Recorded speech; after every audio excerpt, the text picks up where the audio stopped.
Good afternoon, and thanks for having us in. The Rapid City Police Department had taken a man in custody in connection with a shooting last month. Police arrested Seton Long Soldier on April 7th. Authorities say that Long Soldier allegedly shot a victim in the leg inside a store on March 19th. The victim suffered non-life-threatening injuries. Long Soldier is being charged with attempted robbery. This midday, the area continues to have issues with the sexually transmitted infection syphilis. The South Dakota Department of Health tracking shows the syphilis rate has dropped slightly, though it is still far above the 5-year median for this time of year.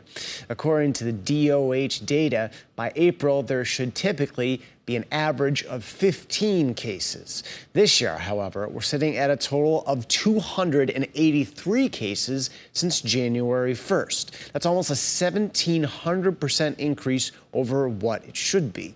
Public health officials in South Dakota noted that the COVID-19 pandemic likely contributed to the initial rise in cases, along with additional factors like drug use and anonymous sex.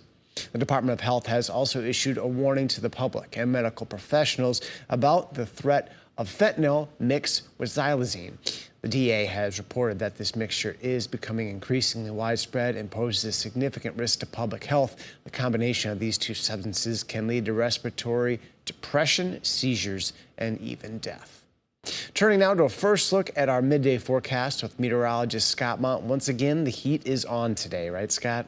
That it is, Dan. We are looking at a record-setting day for some of us in southeastern South Dakota, northwestern Iowa.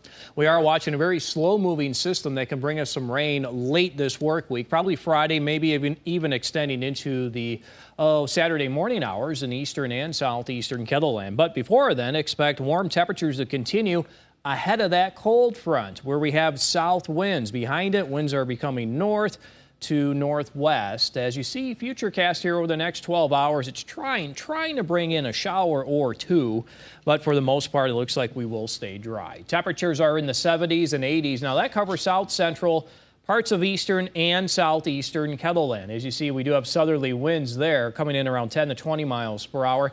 An occasional higher gust comes in as well. North winds behind that front, and they're around 10, maybe 20 miles per hour. So here's that forecast for today in Sioux Falls, a high of 90. As we get into the evening hours, mostly clear skies. Temperatures eventually falling to the 70s. By the morning, it looks like we'll have numbers in the middle 50s and a cooler day in the forecast for tomorrow. And then you notice the thicker clouds do try to come in Friday, and with that, we'll watch for developing showers, I think, as we do go through the day on Friday. While in Aberdeen, of course, it will be a cooler day. Temperatures hitting the lower 50s for afternoon highs will eventually fall to near 32 by tomorrow morning. Another cool day tomorrow, temperatures in the upper 40s, and then we'll watch better chances for rain showers. Some of those may start during the evening hours on Thursday and last into Friday morning. In central South Dakota, temperatures here will be warm, but not as hot as what we had yesterday, where Pierce set a record yesterday at 94.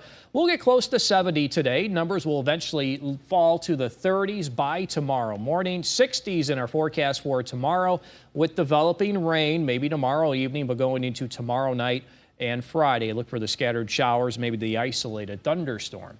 Near 70 for today in Rapid City, eventually falling to the 30s by tomorrow morning. Near 60 for tomorrow, and then we'll watch for scattered showers as we get into tomorrow night and Friday. I'll have more details on your Kettleland live Doppler forecast coming up. I like that graphic format. Thank you, Scott.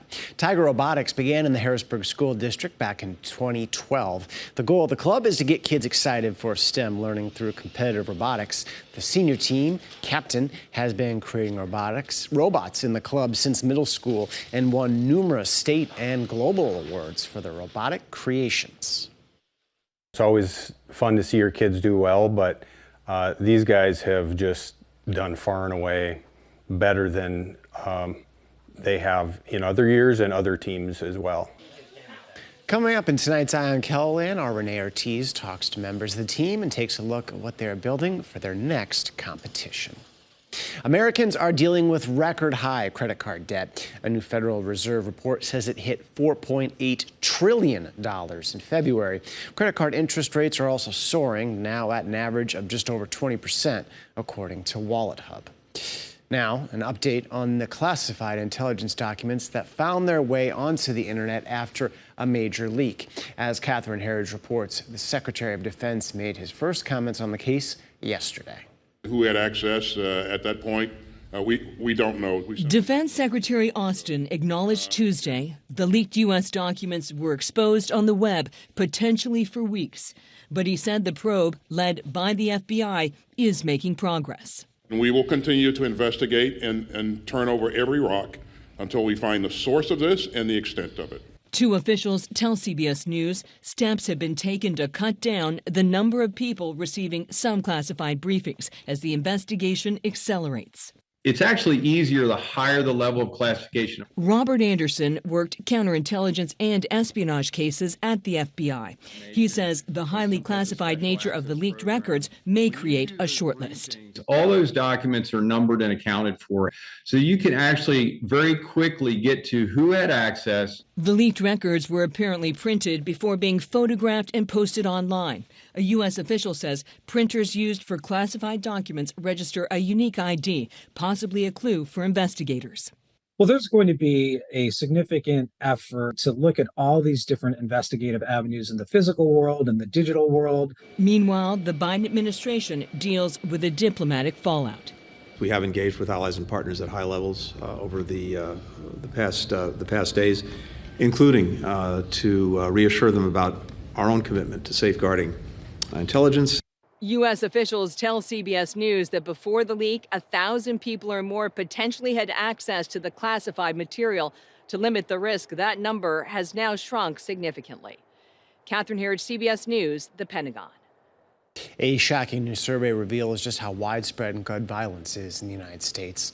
Look at this. Nearly 1 in 5 adults say they have had a family member killed with a gun, according to a new survey from KFF. For Black Americans, that statistic is 1 in 3, and 84% of adults say they have taken at least one precaution to try to protect themselves or their families from gun violence.